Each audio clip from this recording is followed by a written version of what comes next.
Wizara ya Leba kwa ushirikiano na baraza linaloshughulikia watu walio na ulemavu imezindua ripoti inayoangazia hali ya watu walio na ulemavu nchini.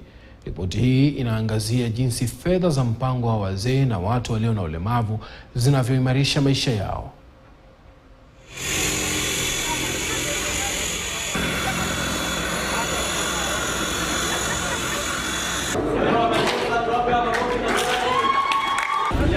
Go sawa. I want them just to ride kidogo.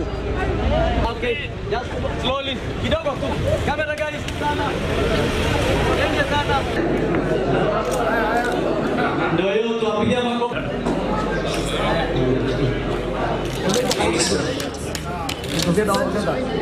I am proud to announce that over the past year, 9 state actors have disbursed 1.7 billion Kenya shillings to the vulnerable families, making a tangible difference in their life.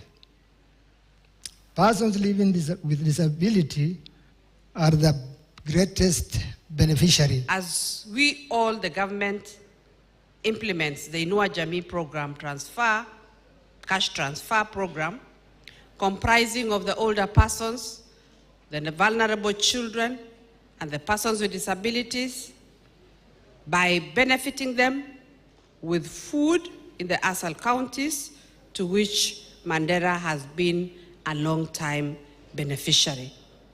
And just to mention that for Mandera, in the cash transfer program, we send 31 million per month. The report we are launching today brings to the fore the huge burdens experienced by households of persons with severe disabilities. With majority of caregivers, as you have seen, 58% whooping, being the parents, being the parent. 4 in 5 of them do not have a source of income. For those with some source of livelihood, 91% of them earn a monthly income of less than 10,000, while 7.6% earn between 10,000 and 20,000 shilling.